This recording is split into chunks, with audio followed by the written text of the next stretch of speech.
Okay, so I welcome you all to the to this online session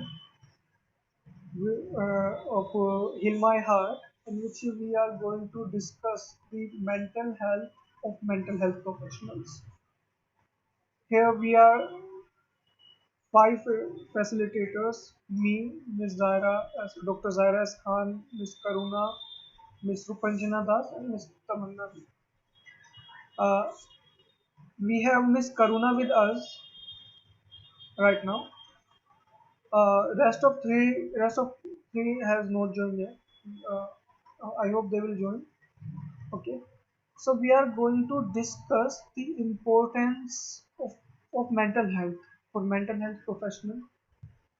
And there are some questions on which you all can express your views, your perspective, and your viewpoints about on these questions. Okay. So the first question which we all ask is that, do mental health professionals suffer from mental health issues?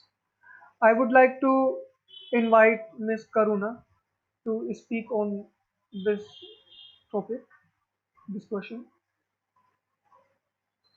Thank you, sir, and welcome all to this session. I'm Karuna. I'm a psychologist. आज हम बात करेंगे mental health professionals की mental health issues के बारे में। देखिए, mental health professional भी ह्यूमन बीइंग है पहले, उसके बाद कोई मेंटल हेल्थ प्रोफेशनल्स होते हैं।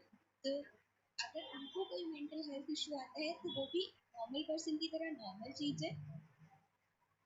जब हम किसी की बात सुनते हैं as a mental health professional या फिर काउंसलिंग करते हैं, तो हम कोशिश करते हैं उसकी लागत तक उस चीज को समझने की। कई बार ऐसा होता है कि हम उन चीजों को समझने में इतना उलझ जाते हैं और हमारी खुद की भी मेंटल हेल्थ पर उसका बहुत ज्यादा असर होता है। तो इसलिए अगर उस चीज से हम सफर करें तो कोई प्रॉब्लम नहीं है। इसके लिए हम अपने कलीग्स के साथ, और सबसे अच्छा होता है हम अपने फील्ड के अपने फ्रेंड्स के साथ इन इश्यूज को डिस्कस कर सकते हैं, या फिर अपनी हायर अथॉरिटीज के साथ, क्योंकि वो हमें अच्छे से इन चीज़ों के बारे में डिस्क्राइब कर पाएंगे और हम अपना व्यू पॉइंट भी रख पाएंगे और सामने वाले के सॉल्यूशंस को भी समझ पाएंगे। Am I clear with the question? समझ आया सबको मेरा व्यू पॉइंट? Hmm. और एक और बात मैं कहना चाहूंगी, जब हम किसी की प्रॉब्लम को समझते हैं इसका मतलब है हम उसका जूता अपने पैर में, जब उसको जब वो चोट लग रही है, तो जब हम उसका जूता अपने पैर में पहनेंगे तो हो सकता है वो चोट हमें भी लगे। और चोट कैसी भी हो, चाहे वो फिजिकल हो चाहे वो मेंटल हो, दोनों ही हानिकारक होती है, दोनों का इलाज जरूरी है। तो इसीलिए जैसे लोग बात नहीं करना चाहते हैं कई बार मेंटल हेल्थ इश्यूज के बारे में, हम प्रोफेशनल्स भी कई बार कतराते हैं कि हम तो खुद मेंटल हेल्थ प्रोफेशनल है, हम किसी के पास क्यों जाए। लेकिन हर चीज का सॉल्यूशन अगर हमारे पास ही हो तो बाकी लोगों की तो जरूरत ही ना पड़े।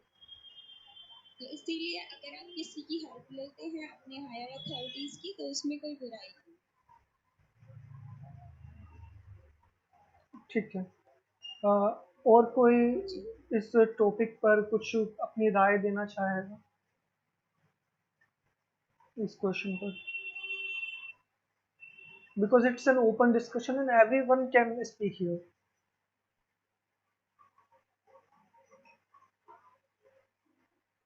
Anyone would like to present her views, is his or her views on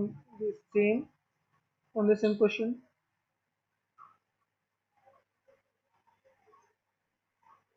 Okay, we will move forward.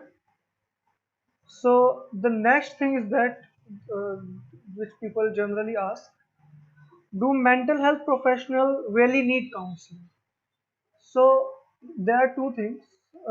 As the general people goes for the counseling, and they don't opt for the counseling sessions. So same thing we can see in mental health professional. If the mental health professional knows the importance of counseling for himself or herself, so he or she opt for the counseling sessions from the other mental health professionals. if he is aware. And as Miss Karuna has already explained that mental before becoming a mental health professional, a mental health professional is a human being. So he or she may go in isolation, or he or she may go for counseling sessions as well. So both options are available for you. But being a mental health professional, psychologists, most of the psychologists realizes that I don't need counseling. I can treat myself. But we know that a doctor cannot treat himself. A doctor needs other doctor's consultation for his operation. So that's why the answer is yes and no. Both is there. And the next issue is that what kind of problems and struggle can be faced by mental health professionals. Alright, this thing is asked by some people that uh, some people believe that mental health professionals are superhuman beings. Superhuman beings, they are mentally strong as in comparison of normal people because they know the strategies, the solutions of mental health. So they are superior in terms of mental health, but it is not there. They also face problems. So what are these problems? These are explained on next slides. The first is that setting up private practice can be difficult. So I would like to invite Ms. Karuna again to speak on this topic. That setting up private practice, how can Thank you, sir. how this can affect mental health? The first thing is private practice is a very unique thing. कोई भी चीज अगर हम privately practice करना चाहते हैं तो बहुत सारी डिफिकल्टीज उसमें आती हैं। फर्स्ट ऑफ ऑल कि हम कहाँ पर सेटअप करें, कैसे हम लोगों को अप्रोच करें ताकि लोग हमसे कंफर्टेबली आके बात कर सकें, हम कॉस्ट कितना रखें ताकि लोगों के लिए कंफर्टेबल रहे, और मार्केटिंग भी एक इशू होता है सर जब हम प्राइवेट प्रैक्टिस स्टार्ट करते हैं। और एक स्ट्रेस होता है हर किसी को जब भी कोई अपना प्राइवेट कोई भी काम स्टार्ट करता है कि क्या मैं इस काम को कर पाऊंगा, क्या मैं मेरे अंदर वो सारी क्वालिटीज है कि मैं इसको आगे तक अच्छे से ले जा पाऊंगा। चाहे कोई कितना भी अच्छा करे, हर किसी के अंदर पॉजिटिविटी होती है, नो डाउट। जब कोई अपना काम स्टार्टअप करता है, स्टिल कुछ ऐसा टाइम आता है हर किसी की लाइफ में इनिशियल ईयर्स में जब लोगों के पास काम कम होता है और प्रेशर ज़्यादा होता है। तो उस टाइम पे मेंटल हेल्थ प्रोफेशनल्स को भी हेल्प की जरूरत पड़ती है और उनको भी प्रॉब्लम फेस करना होता है। ठीक है। नेक्स्ट पॉइंट है कि working with clients on an everyday basis can be emotionally exhausting. तो इस बारे में कोई अपने व्यू पॉइंट्स रखना चाहेगा? कोई भी from the yes participants? Sir. हाँ, okay. anyone from the participant? You can share your personal experience here as well.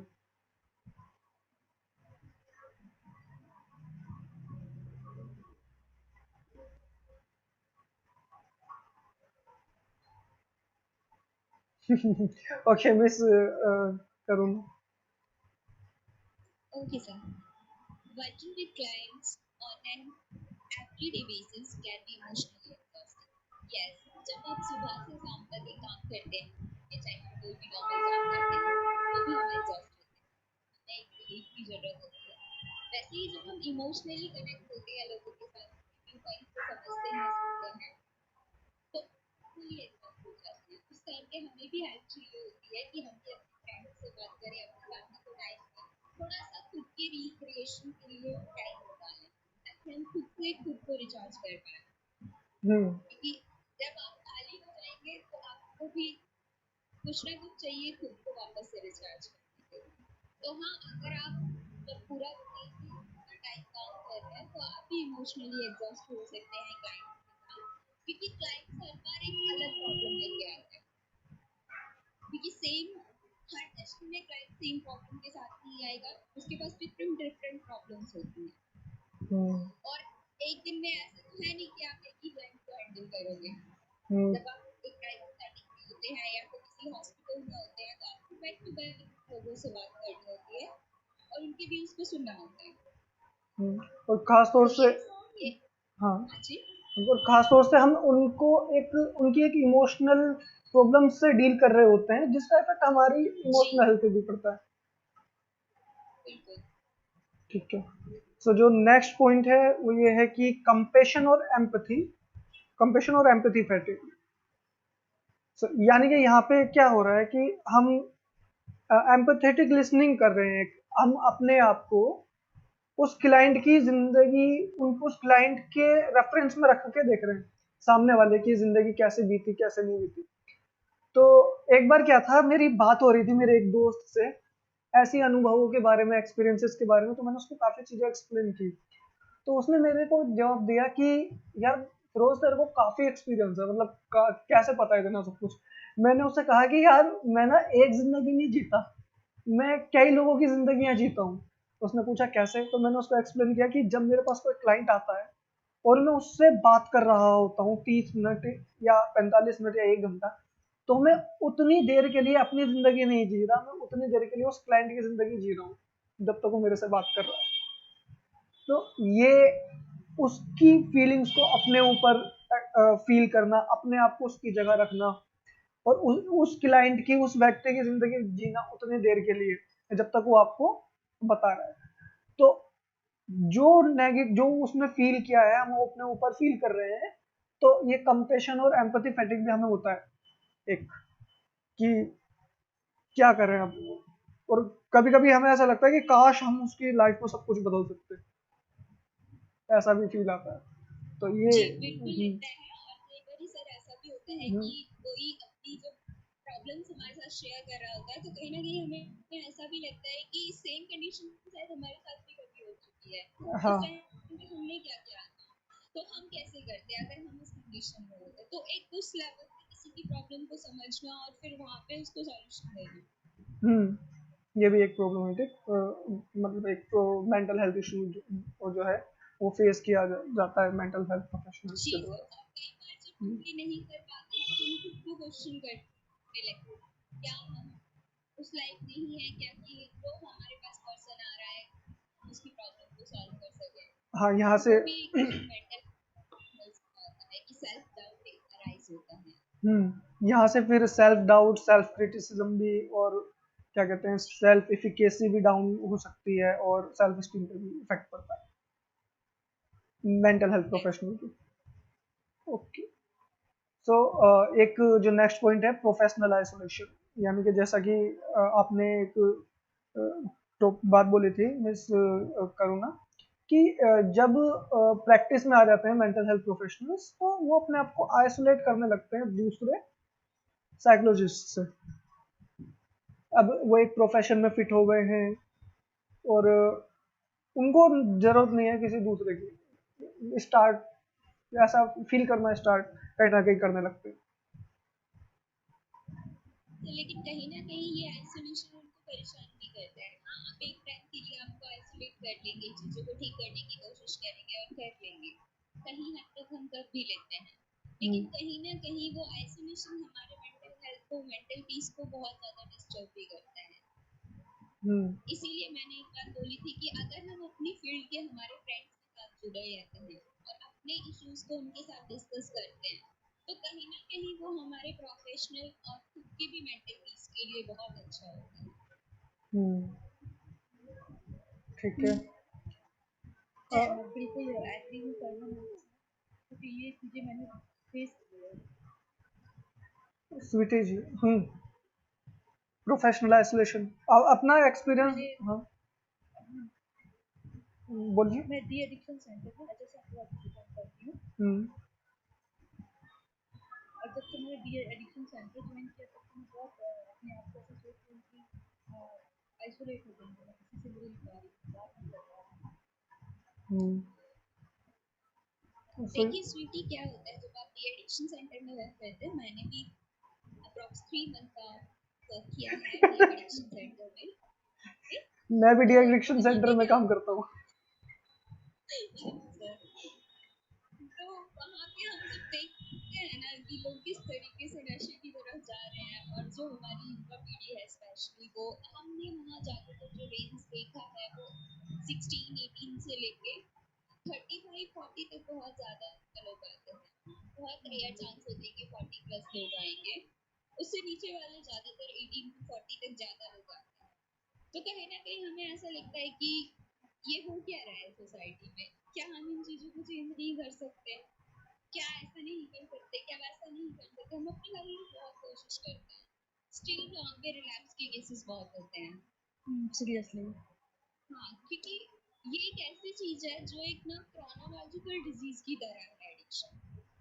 कहीं ना मतलब पर्सन चाहता भी है तो भी उन चीजों से निकल नहीं पाता है, और उसके एक नहीं बहुत सारे फैक्टर है, एनवायरमेंटल फैक्टर है, सोशल प्रेशर है, बहुत सारी चीजें, पीयर प्रेशर है। तो जब हम ड्रिंक पार्टी में जाते हैं, क्योंकि आजकल क्या बात हो रही है कि जब आप शादियों में जाते हैं, पार्टी में जाते हैं, तो लोग नॉर्मली ड्रिंक करते हैं, तो उसको बुरा नहीं मानते। लेकिन जब कॉन्टिन्यूसली लोग ड्रिंक करने लगते हैं, फिर वो एक एडिक्शन हो जाता है, और फिर लोगों को लगता है कि हाँ ये बीमारी है। लेकिन उससे पहले आप ओकेजनली ले रहे हो, चाहे आप 15 दिन में, चाहे आप हफ्ते में, उन चीजों को लोग नोटिस नहीं करते हैं। वो 15 दिन में, हफ्ते में एक बार काफी बहुत ज्यादा फ्रिक्वेंसी में हो जाता है, लोगों को पता भी नहीं चलता है, और जब बिल्कुल हाथ में जाते हैं तब वो लोग आते हैं। और ये प्रोफेशनल आइसोलेशन में क्या हो जाता है कि जैसे कि अब मैं प्रैक्टिस कर रहा हूँ साइकोलॉजी 2 साल से, नहीं हाँ, 2-2.5 साल हो गए मेरे को भी। तो अब जब मैं नया नया था उस दौरान तो मैंने कोशिश की मैं दूसरे लोगों से कनेक्ट हूँ, ऑलराइट। लेकिन कनेक्शन तो खैर मेरे बन ही रहे हैं, अभी भी मैं कनेक्ट हूँ काफी लोगों से। लेकिन मैंने जो ऑब्जर्व किया है, ये चीज मैंने देखी है कि काफी साइकोलॉजिस्ट जिनको 10-10 साल हो गए हैं या 12-12 साल हो गए हैं प्रैक्टिस करते हैं, वो इतना नहीं जुड़ते दूसरे साइकोलॉजिस्ट के साथ में या बात करने में। अपने आप को एक अकेलेपन में लेकर चले जाते हैं और अपनी फीलिंग्स के बारे में, अपने विचारों के बारे में, अपने व्यू पॉइंट्स के बारे में, लर्निंग के बारे में दे डोंट टॉक। दे हाँ, से कई बार प्रोफेशनल्स भी अपने एक्सपीरियंसेस शेयर नहीं करते हैं, क्योंकि उनको लगता है कि अगर हमने शेयर किया तो वो चीजें दूसरे लोगों को आ जाएगी और वो फिर हमें कम्पीट करेंगे, नहीं वो हमारे साथ खड़े हो जाएंगे कंपटीशन में। इसीलिए भी प्रोफेशनल आइसोलेशन होता है।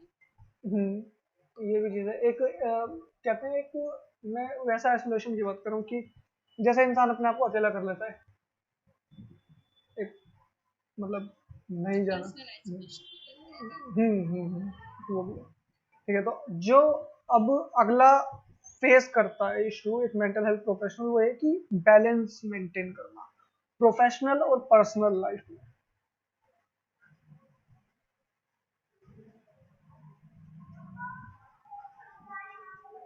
इसमें क्या होता है, क्या कर रहे हैं कि यानी कि हम बैठ के सेशन ले रहे हैं सारा दिन, हमने 7 घंटे 8 घंटे या 9 घंटे जितने भी देर सेशन लिए। अब सेशन लेने के बाद में जब हम घर पे आ गए तो हम हमारा काम ही यही है इमोशनली और एम्पैथेटिक तरीके से सामने वाले को समझना। तो उन सब की वो जो नेगेटिव बातें हैं, इमोशनल ड्रेनिंग जो एक हुई है हमारी, और उन सब की जिंदगियां जो हमने जी, मैंने कहा ना हम जिंदगी जीते हैं सामने वाले की, तो जो सामने वाले की जिंदगी हमने जी थोड़ी थोड़ी थोड़ी थोड़ी देर के लिए, तो उन सब की बातें हमारे दिमाग में घूम सकती हैं घर पे आने के बाद भी। तो पर्सनल लाइफ में वो प्रोफेशनल लाइफ घुस रही है, हम एक बैलेंस नहीं बना पा रहे पर्सनल लाइफ और प्रोफेशनल लाइफ में। कई बार ऐसा भी होता है कि ओवर टाइम करना पड़ रहा है, तो पर्सनल लाइफ का जो टाइम है वो वहां पे जा रहा है, प्रोफेशन में जा रहा है। तो ऐसा इशू किसी ने फेस किया है या होता है किसी के साथ में?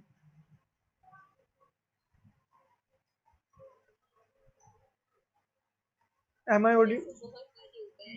हाँ, यस, आर्टिकल तो हम लगातार कई घंटों तक काम करते रहते हैं, या कई बार ओवर टाइम भी करते हैं, तो हम इतना एग्जॉस्ट हो जाते हैं कि हमारा मन ही नहीं करता है। कई बार तो हम इतना बोल चुके होते हैं कि बोलने का ही मन नहीं करता है। तो हम खुद को एकदम से आइसोलेट कर लेंगे, हम अपने फैमिली मेम्बर से या किसी से भी बात करना पसंद नहीं करते। तो वहाँ पर क्या होता है कि हम अपनी पर्सनल और प्रोफेशनल लाइफ को बैलेंस ये नॉर्मल लोगों के साथ भी होता है। जैसे कई बार किसी को प्रेजेंटेशन तैयार करने हैं, या किसी को कोई भी चीज़ तैयार करनी है, अपन मीटिंग के लिए कुछ भी तैयार करते हैं, तो वीकेंड पे लोग काम करते हैं, क्योंकि वीकेंड्स वक्त फैमिली के साथ या पर्सनल टाइम होता है, वो भी लोगों को सेक्रीफाइस करना पड़ता है कि उनको आगे अच्छा परफॉर्म करना है। और as a mental health professional आपको बहुत ज़्यादा ज़रूरी हो जाता है कि आप बैलेंस आउट रखें आपकी प्रोफेशनल और पर्सनल लाइफ में, वरना पर्सनल लाइफ से चीज़ें बहुत ज़्यादा खराब होती चली जाती हैं और आप खुद को प्रूव नहीं कर पाते, ना तो पर्सनल लाइफ में और ना ही प्रोफेशनल लाइफ में। क्योंकि जब भी आप कहीं भी फेल होंगे तो आपको गुस्सा आएगा, और वो गुस्सा कहीं ना कहीं निकलेगा। ये नॉर्मल ह्यूमन बींग्स के साथ भी होता है और प्रोफेशनल्स के साथ भी होता है, कहीं का गुस्सा कहीं और निकलना। और वो तभी होता है जब हम दोनों के बीच में बैलेंस क्रिएट नहीं कर पाते हैं। अच्छा, मेरा जो एक्सपीरियंस रहा है इस चीज़ में, जब मैं बिल्कुल नया था तो उस दौरान क्या होता, मैं ग्रुप सेशंस भी लेता था और प्राइवेट सेशंस भी। तो कुछ क्लाइंट्स ऐसे थे कि मैं घर पे आ गया हूँ और घर पे आने के बाद भी उनकी बातें, उनकी परेशानियाँ, उनकी प्रॉब्लम्स मेरे माइंड में लगातार चल रही हैं। रात के 2 बज गए हैं, मुझे नींद नहीं आ रही और मेरे माइंड में विचार चल रहे हैं उनके कि क्या करूं। ऐसा मेरे साथ में हुआ था बिगनिंग में, शुरुआत में। अब मैंने चीज़ों को मैनेज करना सीखा है कि कैसे करना। तो ये चीज़ और किसी के साथ भी हुई है क्या? जी सर, मेरे साथ हुई है। तो मतलब डील कैसे किया आपने अगर इस चीज़ को? सर एक्चुअली मैं अभी प्रोफेशनल लाइन में आई दी हूँ। करुणा मेरे को जानती है, मैं इसकी क्लासमेट रही हूँ। अच्छा। तो वैसे मैं ऐसे एज ए फ्रेंड मैं किसी की हेल्प कर रही थी, किसी काउंसलिंग कर रही थी। मतलब मैं जिसकी काउंसलिंग कर रही थी ठीक होने लग गया, लेकिन उसका इफेक्ट मेरे ऊपर चला गया। फिर मैंने उसको हैंडल किया, मैंने अपने दूसरे फ्रेंड से कांटेक्ट किया, तो फिर मैं भी उस चीज से बाहर निकल पाई। तो यहाँ पे मुझे लगता है कि एक एमएचपी को या एक नॉर्मल ह्यूमन बीइंग को भी, जो एमएचपी नहीं है, यहाँ पे हमें ये पता होना चाहिए कि हम क्या कंट्रोल कर सकते हैं, क्या कंट्रोल नहीं कर सकते, है ना। जो हमारा पहले एक सेशन हुआ था कि उसकी इमोशनली पड़ता है थोड़ा बहुत तो। इमोशनल इफेक्ट पड़ता है, लेकिन हमें उस इमोशनल इफेक्ट के लिए इतना ज़्यादा परेशान खुद को करने की ज़रूरत नहीं है। इस चीज़ के लिए हम जितना अवेयर होंगे, जितना समझेंगे, प्रैक्टिस में लाने में टाइम लगेगा, है ना, क्योंकि बिहेवियर मॉडिफिकेशन में टाइम लगता है। 3 महीने तो कम से कम लगते ही हैं एक बिहेवियर मॉडिफिकेशन होने में। तो सर मैं अभी प्रोफेशनल में आई लेकिन ना अभी तो जस्ट पढ़ाई कर रही थी, साथ के साथ मैं कहा चलो कर देते हैं काउंसलिंग उसकी। हाँ, होता है ये जनरली होता है। मैनेजमेंट सीख सकते हैं ना हम। हाँ, बिल्कुल। ठीक है, तो आगे क्या इश्यूज फेस होते हैं एक मेंटल हेल्थ प्रोफेशनल को? कुछ क्लाइंट्स ओवर इंगेजिंग होते हैं, यानी कि कभी भी मैसेज कर रहे हैं, कभी भी कॉल कर रहे हैं रात में 2 बजे, 2:30 बजे, मैं परेशान हूँ, गिल्ट में हूँ। या कुछ लोग ऐसे भी आते हैं कि उनको आपने उनको उन्होंने बताया आपको कि हमें ये प्रॉब्लम है, ठीक है, आपने बोला कि हाँ ठीक है काउंसलिंग के लिए आ जाना इस टाइम पे, या ये कर लेंगे, लेकिन वो फिर भी चाहते हैं कि नहीं अभी कुछ कर दो, मतलब मैजिक कर दो, कोई जादू कर दो कि मैं ठीक हो जाऊं। तो उनको सर ये लगता है कि सारा टाइम हमें ही देंगे फिर। अब यहाँ पे कोई अपना एक्सपीरियंस शेयर करना चाहेगा इस टाइप का?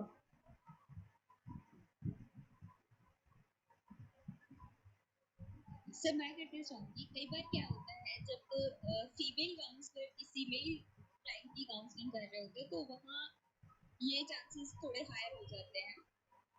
उन लोगों को ऐसा लगता है कि अगर हम ज्यादा बात चीजों को बोलेंगे तो वो हमें ज्यादा जल्दी से सुनेंगे या हमें ज्यादा अटेंशन मिलेगा।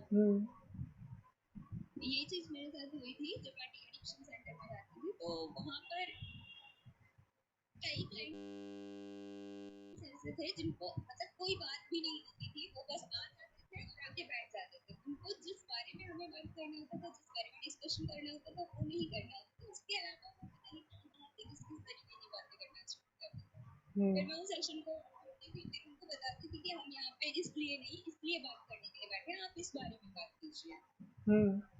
ऐसी क्लाइंट के साथ डिटैचमेंट पीरियड जो होता है वो बहुत ही ज्यादा होता है, वो करने ही नहीं देते हैं, आप उनको रोकेंगे और वो रुकेंगे भी नहीं।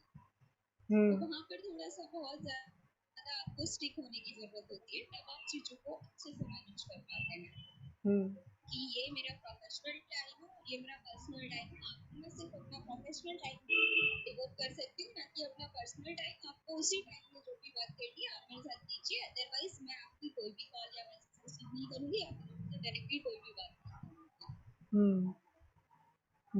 अच्छा, मेरे साथ में ये क्या ऑनलाइन उसमें रहा हुआ है काफी। जैसे कि एक क्लाइंट थी, उनको ये लगता था कि अपनी बॉडी शेप में बहुत मोटी हो रही है, तो रात को 12:30 बजे मैसेज करना, हाय सर। मैंने कहा कि दिन में बात करेंगे, नहीं अभी करनी है। और I was giving free counselling, I have given her free session. एक सेशन मैंने उनको फ्री में दे दिया था। और मैंने कहा बाकी अगर आपको करना है तो आप प्रोफेशनल किसी के पास में ऑफलाइन चली जाइए या कर लीजिए, लेकिन मैं रात में अवेलेबल नहीं होगा। और उनको मैंने एक क्या कहते हैं, एक्शन प्लान, थेरेपी होमवर्क जैसे बोलते हैं, काउंसलिंग होमवर्क, वो दिया। But she is not ready to do it, कि बस आप कुछ जादू कर दो, कुछ कर दो और अपनी फोटोज, फोटो, मैजिक कर हाँ, अपनी फोटोज भेज के कि आप मुझे बताइए कि क्या मैं सच में मोटी दिखती हूँ। अगर आप मेरे हस्बैंड होते तो आप मेरे को किस नजर से देखते। वहां पे मैंने बताया कि नहीं, हम जज नहीं करते, वैसे हम कुछ नहीं कह सकते कि आप कैसे दिखते हैं कैसे नहीं दिखते, हमारा काम ही नहीं है दुनिया को जज करना। बट फोर्सिंग की बताइए, please please please please please बताइए।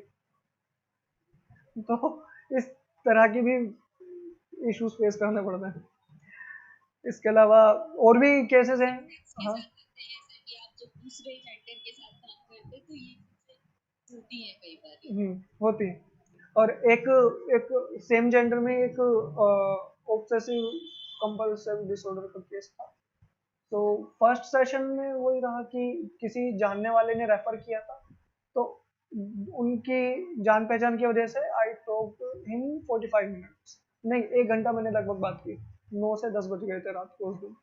तो उसके बाद में मैंने बोला ठीक है, आप काउंसलिंग के लिए आ जाना, लेकिन मैं ऑनलाइन मैं नहीं करता हूँ, आप ऑफलाइन या तो आप हमारे सेंटर पे आ जाइए, या फिर उन्होंने कहा कि आप हमारे यहाँ आ जाएंगे। मैंने कहा हाँ ठीक है, मैं विजिट कर लूंगा, मेरे को विजिट करने में प्रॉब्लम नहीं है। तो काउंसलिंग सेशन तो ये तो नहीं हुआ, लेकिन रात को 1 बजे मैसेज आना, 2 बजे मैसेज आना, 12:30 बजे मैसेज आना, कंटिन्यू ये चलता रहा। या आप मतलब कुछ जादू कर दो। ठीक है, मैंने कहा ठीक है मैं कर दूंगा, लेकिन आप ये एक्शन प्लान करो। एक एक्शन प्लान मैंने उनको भी दिया, नहीं एक्शन प्लान नहीं किया, थेरेपी होमवर्क नहीं किया फिर। और ये बात फैमिली भी नहीं समझ रही है। ये होता है जब फैमिली को भी कई बार ये डाउट रहता है कि ये लोग करते ही क्या है, ये तो सिर्फ बातचीत ही तो करते हैं, बातचीत तो हम भी कर सकते हैं। वो हमारे प्रोफेशन को मतलब यही नहीं समझते कि हाँ ये लोग कुछ काम करते हैं। कई बार फैमिली को समझाना क्लाइंट को समझाने से ज्यादा मुश्किल होता है हम्म। कि हाँ सीरियस में उसको प्रॉब्लम है और उसको जरूरत है। वो आपके साथ चीजों को शेयर नहीं करेगा, लेकिन हमारे साथ करेगा। लेकिन उनको क्या लगता है कि सिर्फ हम बातें शेयर करने के पैसे किसी को नहीं। हाँ। ये भी एक चैलेंज होता है सर मेंटल हेल्थ प्रोफेशनल्स के लिए। हाँ। जी हाँ, बिल्कुल, ये बिल्कुल सही है।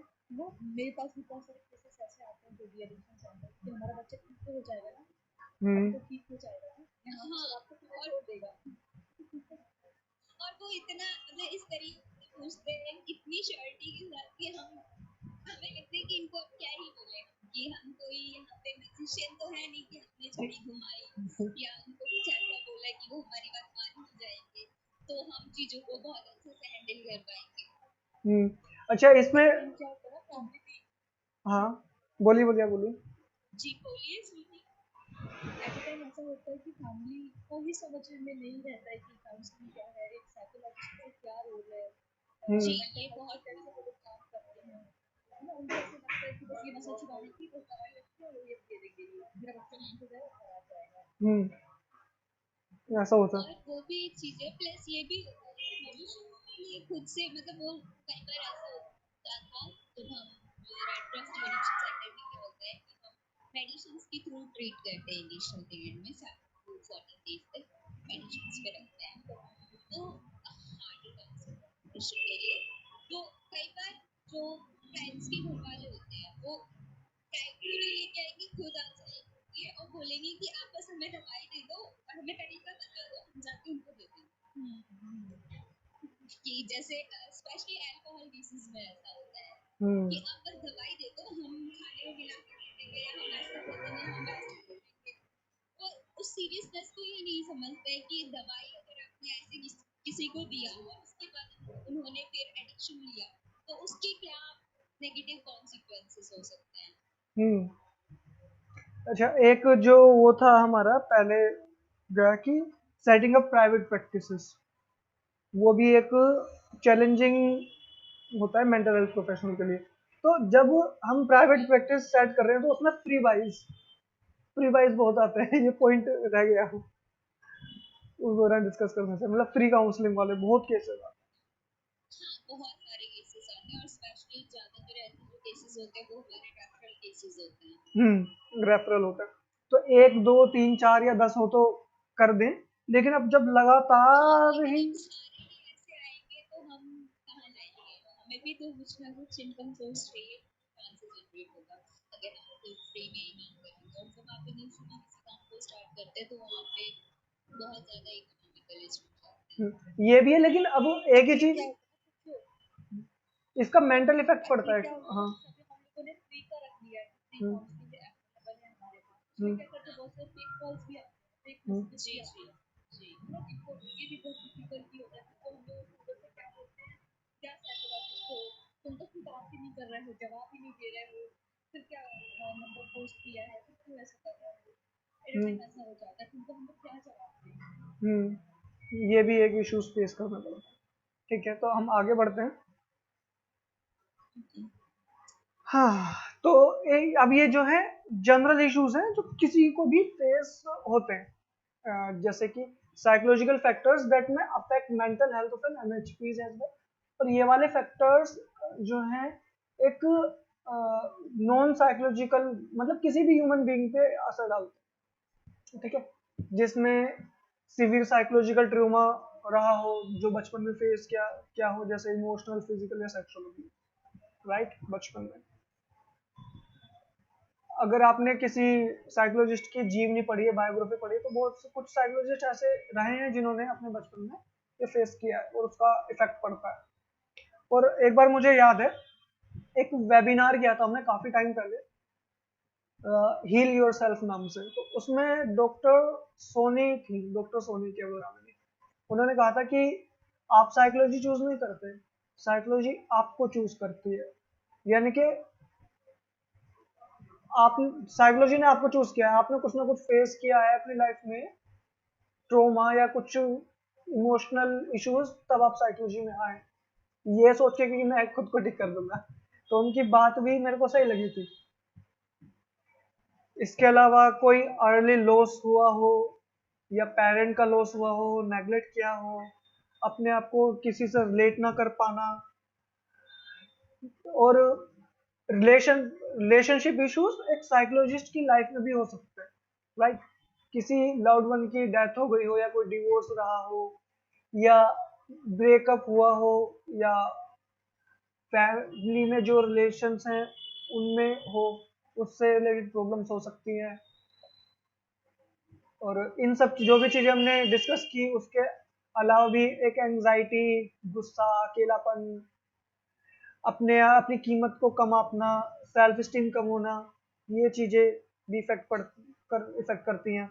और इसके अलावा एक जॉब ना मिल पाना, जॉब चेंज होना या स्कूल का चेंज हो जाना, वो भी इफेक्ट करता है। और एक कल्चरल एक्सपेक्टेशंस होती हैं कुछ सभी लोगों से कि ये व्यक्ति है तो इस वे में बिहेव करेगा, अगर फीमेल है तो ऐसे बिहेव करेगी, अगर मेल है तो ऐसे बिहेव करेगा। तो जो कल्चरल एक्सपेक्टेशंस हैं वो भी इफेक्ट करती हैं मेंटल हेल्थ को। इसके अलावा अगर फैमिली में कोई सब्सटेंस अब्यूज कर रहा है, हमने ड्रग एडिक्शन सेंटर में काम किया है तो हम इसका जानते हैं कि साइको सोशल कॉन्सिक्वेंसेस क्या होते हैं, ये हम तीनों बेहतर तरीके से जानते हैं। तो सब्सटेंस अब्यूज या तो उस इंसान के द्वारा या फैमिली में किसी और व्यक्ति के द्वारा या माँ बाप के द्वारा अगर किया जा रहा है तो वो भी इफेक्ट करता है मेंटल हेल्थ को। सो ये जनरल इश्यूज थे जो मेंटल हेल्थ पर असर डालते हैं। इसके अलावा कोई कुछ बोलना चाहेगा, ऐड ऑन करना चाहेगा इसमें?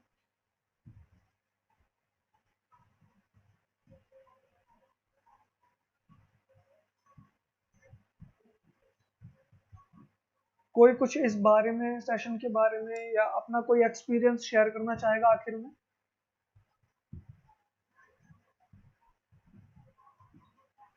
या फिर ठीक है, एक चीज ये हो सकती है कि जैसे कि अगर मेंटल हेल्थ प्रोफेशनल्स को भी मेंटल हेल्थ इश्यूज होते हैं तो इसका एक सॉल्यूशन क्या हो सकता है, अगर हम सॉल्यूशन के बारे में सोचें?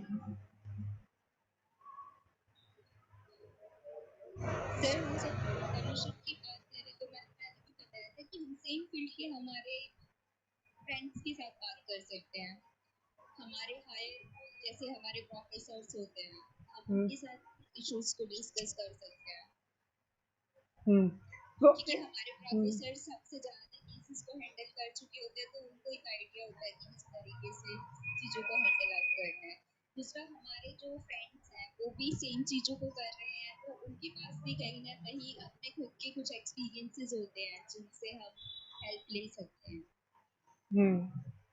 ठीक है। सो हम ये भी एक जो है कि ये भी चीज कर सकते हैं कि एक थेरेप्यूटिक अलायंस, थेरेपिस्ट अलायंस या साइकोलॉजिकल कम्युनिटी जो है, जो साइकोलॉजिस्ट की कम्युनिटी है, उनके लिए एक सपोर्ट ग्रुप हो जहाँ पे वो आए, डिस्कस कर सकें। जैसे आज हमने डिस्कस किया ना अपने एक्सपीरियंसेस को, अपनी सेम बातों। जैसे हमने आज किया है वैसे। हाँ, लगभग कुछ, लेकिन वो एक सपोर्ट ग्रुप की तरह होगा। यहाँ पे तो हम पॉइंट्स डिस्कस कर रहे थे, वो एक सपोर्ट ग्रुप हो थेरेपिस्ट के लिए जिसमें सारे थेरेपिस्ट ही हो, साइकोलॉजिस्ट हो। जिस तरीके से ड्रग एडिक्ट्स का है ना, जी नारकोटिक्स एनोनिमस, उसमें हाँ जी हाँ वो जी नॉन एडिक्ट को नहीं लेते। तो जी। इसी तरीके से एक थेरेपिस्ट का भी सपोर्ट ग्रुप हो सकता है, जैसे कि और डिप्रेशन का उनका चल रहा सर है। एक हाँ। बहुत अच्छा सजेशन भी है कि वो जो भी चीजें वो फेस करते हैं वो उनको कहीं ना कहीं इकट्ठा करके लिखते हैं और हम्म, फिर उनको कंपाइलेशन में बुक्स की तरह वो दिखाते हैं। वो एक तो जस्ट दोनों जेएफटी सेशन। नारकोटिक में भी है ये, अल्कोहल एनोनिमस में भी है। हाँ, हाँ दोनों में। दोनों में है, ताकि जो पहले लोगों ने इश्यूज फेस कर रहे हैं उनको समझ के जो अभी के लोग इशू फेस कर रहे हैं वो बिना हेल्प के सिर्फ पढ़ने से ही उन चीजों से निकल जाए। हम्म उनका मेन मोटिव ये होता है। हम्म और फिर वो सर वहाँ पे मेंटोर्स भी रखते हैं कि आप मेंटोर्स। इस मेंटोर के अंदर हैं और आप आपको जब भी कोई इशू होगा आप इस पर्सन से आके डिस्कस करेंगे। जब हम्म वो पूरी तरह अपना सब कुछ छोड़ चुके होते हैं उसके बाद भी वो लोग कनेक्ट रहते हैं। स्पॉन्सर। ठीक है। कहीं उसको स्पॉन्सर बोलते हैं, कहीं उसको मेंटर बोलते हैं, कहीं हम्म उसको बड़ी बोलते हैं, कहीं उसको फ्रेंड बोलते हैं। हम्म ठीक है। तो आखिर में किसी का कोई सवाल है, किसी को कुछ पूछना है तो आप पूछ सकते हैं नीचे। अगर आप बोलना पसंद नहीं कर रहे हैं तो आप नीचे टाइप करके भी दे सकते हैं टेक्स्ट बॉक्स में।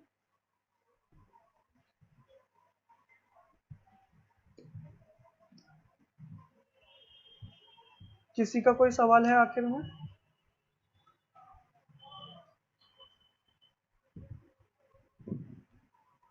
ओके, इट मीन्स किसी का कोई सवाल नहीं है, तो थैंक्स एवरीवन ज्वाइन करने के लिए।